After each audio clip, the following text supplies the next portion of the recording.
Hello and welcome back to the American Ultra Stock celebration time for everyone as Gregg Berhalter has finally left. We can move on past his tenure of honestly disaster after disaster, bare minimum after bare minimum, or resetting expectations to a new bare minimum. So you don't just make sure you don't aim for too much. Let's just be content with the very least that we can do with the most talented crop of players we ever had.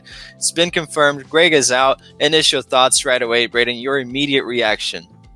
Yeah, I think this might be the best day in American history since dating back to July 4th, 1776, because I mean, this is just a historic win for the US soccer, everyone involved, all the fan base. We've finally gotten what we've been asking for so long. I know there's been increased pressure on Gregg from the media, even for the first time, and even some casual fans have started to realize that yeah, it's time. And even people like Alexi Lalas, who had backed him in the past, called us toxic for saying that he wasn't the right manager. They've realized even that it was time for Gregg to finally go, and it's happened. So USSF have answered our prayers, thankfully, and I'm just really excited. I mean, this is a huge celebration is in order. I think maybe we should have a party next USA game, whatever the next cash grab friendly is, whenever that may be. I think we should all just have a party in the streets. Yeah, I think that, like you said, it's probably the brightest day in USSF, well, for soccer in this nation in a really long while. I can't really pinpoint a day that was better. You can date back to maybe Donovan or maybe back in 2014 when we had a very good World Cup. The last one was kind of bare minimum, but hey, that's what we got used to. And now it's a time to reset expectations. We know that the players are to blame for some of the performances. We're not trying to take away any of their blame, but ultimately the guy at the helm is the guy that you can replace. You can change the pool of players, but you can change the manager. It has been a long while that it was clear that he needed to go. I mean, he can't extract more from these players. He didn't really extract what he could, half of what these players can. So we can move on past that. I want to ask you just on the immediate consequence from this decision. Not really long term. We'll get into that a little bit later, but for this cycle until 26, what do you think the ramifications will be? Do you think we get an interim right now and then only hire someone when the right guy comes around? Do you think they will try to rush for another appointment? We know that there are some financial complications in terms of what can be done in this calendar year. What do you think will be the immediate reaction and consequence, not only on the managerial aspect, but also for the players? What do you think the players will be thinking? Well, you brought up the option of an interim manager, and that's exactly what I was going to mention. I think that for the rest of the year, most likely for the rest of 2024, we will probably have an interim manager, which I don't see as a bad thing, really. I mean, when we had Gregg at the helm, our interim managers during that hiatus when we were conducting the investigation that ultimately led to him getting brought back, I mean, having BJ Callahan and Anthony Hudson at the helm, that's when we played our best football in that time. So I don't see having an interim as a bad thing. Now, we know it won't be BJ Callahan because he has gone to Nashville to be their new head coach. Congratulations to him. Thoroughly well-deserved job for him, although it's a little bit unfortunate to not see him continue with U.S. soccer. We'll see who it ends up being. I think it's probably just going to be an assistant or maybe a recently fired guy from MLS that has ties in the past. I mean, we know that I think FC Dallas's manager, Nico Estevez, who was fired, had a lot of ties to U.S. soccer and Gregg Berhalter's regime as well. So maybe he'll be brought in. Maybe it'll be one of the current assistants. We don't really know, but I don't think it matters. The only thing we have for the rest of the calendar year are, like I said, there's 3 or 4 friendlies against pretty low-quality opposition, which, yes, we have to capitalize on every game now because there's very limited time before 2026 and the home World Cup. But at the end of the day, I think as long as the process takes to find the right manager, I'm completely on board with that. As long as the right decision does end up being made in terms of the new coach, we can have an interim for the rest of the year. Completely fine by me.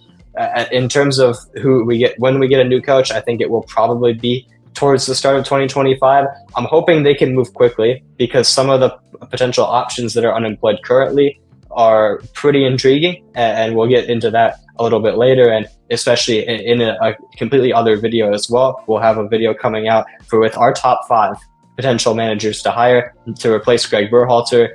But I do think on the topic, someone needs to be brought in that is ambitious, has international quality in particular, whether that's at the highest level with club or actually on the international football stage.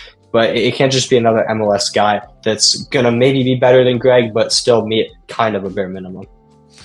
Yeah, I would agree. I think that right now, the biggest thing that I see is how would they manage to hire someone and keep their I don't work for USSF, but just judging on the public information, anyone can look this up as well, is their balance sheet and how the financial statements come out at the end of the year. I think that they probably have a threshold at 40 million spent on managerial expenses. I don't think they'll be able to go over that.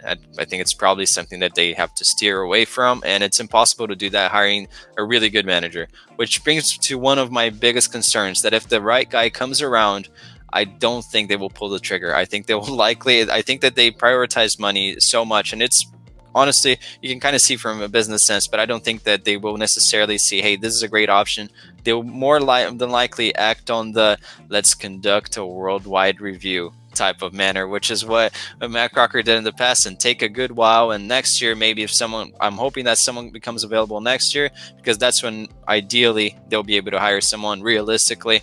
There are plenty of guys without a job at the moment. I don't know if they would take the USMNT job. There's also that financial restraint. Some people, someone pointed it out that it's not correlated with the women's coach. If so, if they were debunking that myth, I think it's maybe a promising sign that we can go toe to toe with some other federations or even clubs that may be offering something. It should be a very attractive job. Hosting a World Cup, a very talented, not the most talented, obviously, but a talented top 20 squad in the world, it's fair to say, with enough talent to punch above its weight and surprise some people. I think that's fair to say as well. So it's honestly should be a very attractive job. You work in a very easy environment. Expectations are extremely low. Basically anything you do we'll be content with at this point, because that's what we've been used to for quite a while. So I think that it should be a very easy job to attract someone. Now we're going to have that video with the top 5 options on who we should hire, who we think are realistic options. But just before that, if you want to point out, Braden, I asked you about the players. What do you think this will be, what the effect will be on the players? As we know, a lot of them were very adamant on backing Gregg in the past. What do you think will be their response? Do you think maybe this is a wake-up call and a diverging moment for their careers? Yeah, it is a good point. I mean, I think the large majority of the squad have been very open to having Gregg stay in and even fighting for it in the case of some players. But I think it's good that they're finally going to get a wake up call. Hopefully, if we can bring in a serious manager, and I have faith that U.S. Soccer will do that, it's going to be a wake up call for the players. They have been very comfortable with Gregg at the helm, for better or for worse, probably for worse. And it's now time for them to step out of their comfort zone, face some real expectations, some real ambitions, and really put in all of the work. Because I think we've seen that the performances have not been up to standard. And I think a lot of that does come down to the fact that Gregg was the coach. But at the same time, if the performances do maintain like this with a new manager, the blame has to be put on the players. So it is a crucial step for them, whether they like the managerial switch or not. They're going to have to get used to it. I would assume, even if they did have any criticisms of Gregg, they probably it wouldn't have been smart for them to say it in front of the media, because then they're at risk of losing their spots. And of course, they don't want that. It's going to be the same thing with a new manager. And I think Carly Lloyd said it best after the loss to Uruguay. And when we did get dumped out of Copa America, she said that the U.S. women's national team, when she was part of the group, of course, we know one of the best players in history in that game, they did not like the manager, Jill Ellis. That's what she said, but they still won regardless. And I think that it might be the environment that we need to build with the USMNT.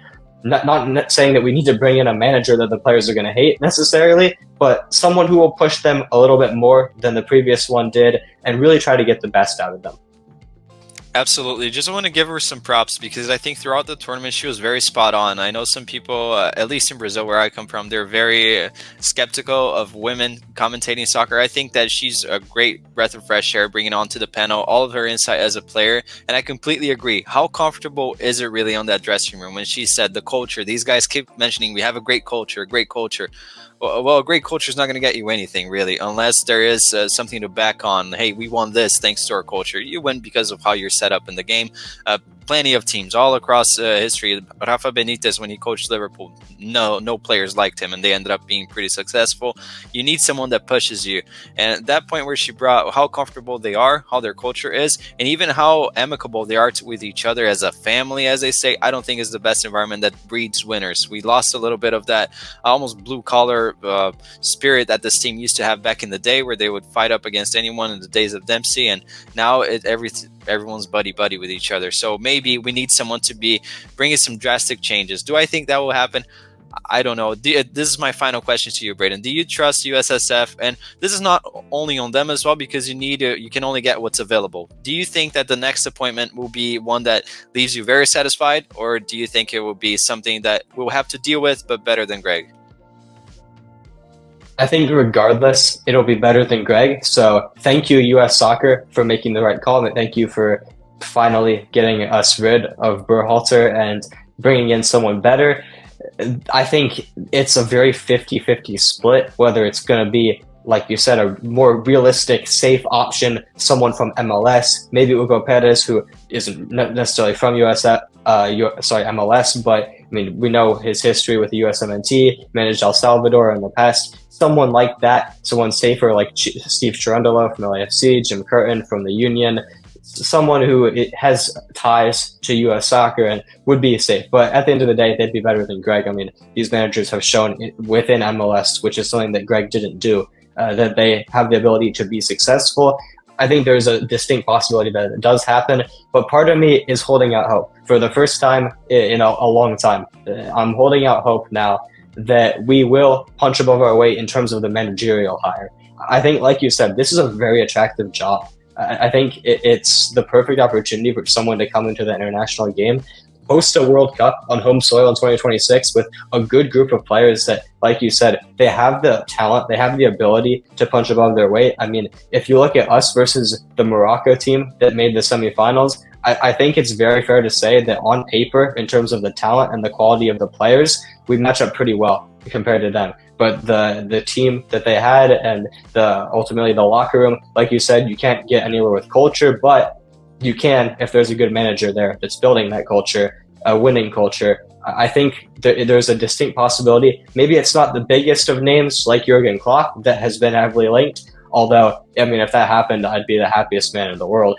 But maybe it's not him, but I think that we will get someone very good in and ultimately someone who gives us a very solid chance at ultimately having a successful World Cup and giving us some hope heading into the future, because I think that's all we really want. We want some hope going into 2026 and beyond, because Gregg's whole thing that he wanted to do was change the way the world views US soccer. The way we can do that is by having a very strong and overachieving World Cup in 2026 at home. If we can do that, then the sky's the limit for the future.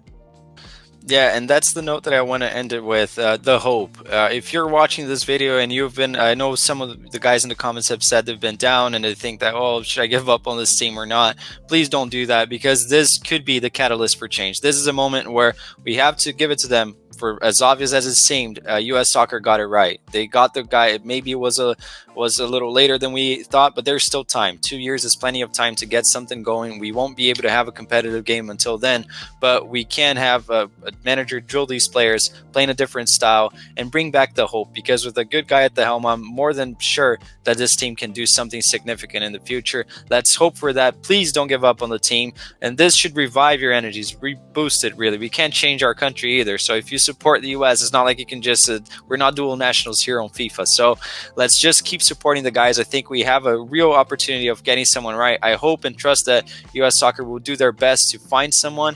Whether they get it or not, it's not only entirely up to them, but I think that it can be done, and let's hope for the best. Leave in the comments down below who you would like to see. If maybe they'll be in our list for the video of top 5 replacements for Gregg. Let us know who you would like to see coach this team.